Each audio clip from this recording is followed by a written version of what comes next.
Greetings friends and enemies, it's RINN, and welcome to the ArtStruggle channel. Today I decided to try out the no references versus all references challenge. The rules are pretty simple, so I will explain them as you are watching me randomizing prompts to inspire what I'm going to draw. So I will have to draw two art pieces, one without any references photos, not even for inspiration, and draw completely from my own imagination, and second, using references for every single element on the drawing. So we can see that I've been randomizing it a few times because unlike Lavender Town, that inspired me to try this challenge, I used it only as an inspiration.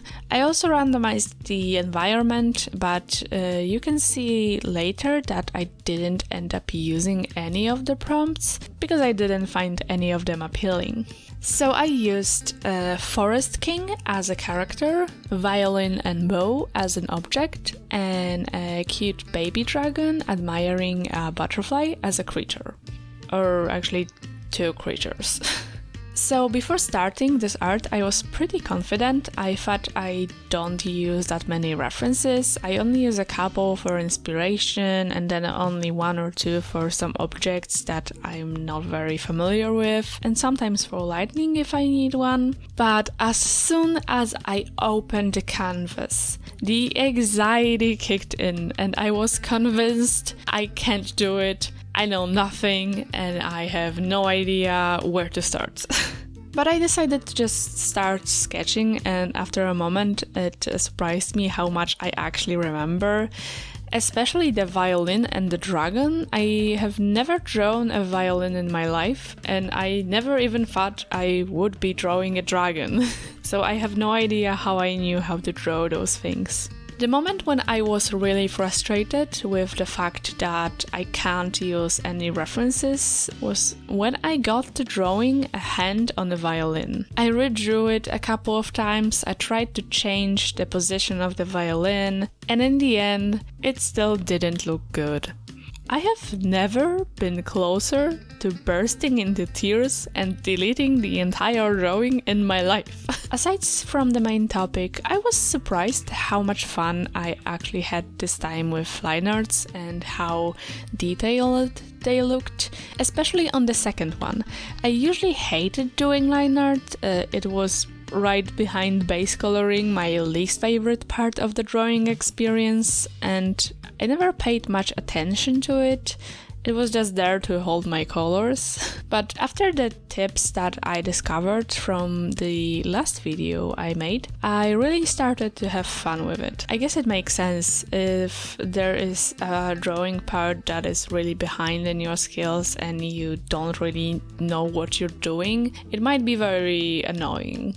I feel very confident with human character in modern clothing. I can pretty much draw them without any references, but the more fantastic clothing is more difficult for me, as well as the backgrounds. I usually always use references for backgrounds, unless they are extremely simple, so this one didn't turn out very good.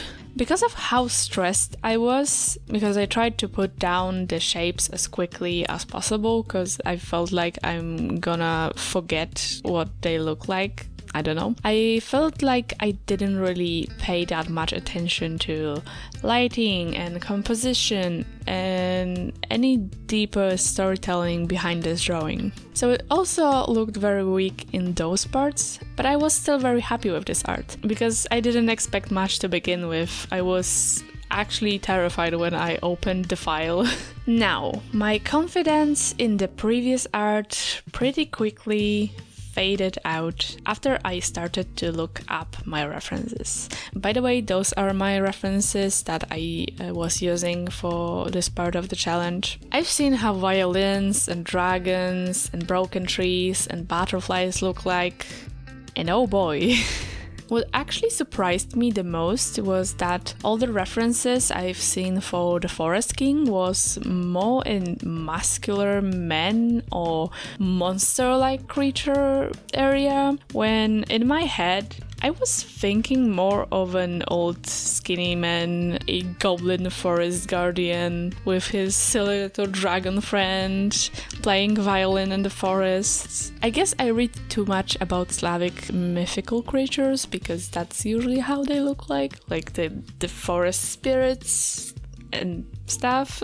But the internet quickly made me change the concept into more a scary creature showing their soft side. And in the end, I like this version a lot more. Because I was a lot more calm with this one, I actually had more time to think about the composition. I wanted to make it at least a bit more closed off because the character seemed so introverted in contrast to the first drawing character. So I decided to frame them with tree branches. I spent so much more time on the line art. I was actually running out of time a bit, so I decided to, instead of my regular Picru character maker drawing, continue to draw this art on my Twitch stream. It's hard to tell how much time it took me, but just the characters with a few details in the background that I was making on that stream took over 3 hours. And the total time of this drawing also was a lot longer than the first one. The second art took me more than twice as long. What surprised me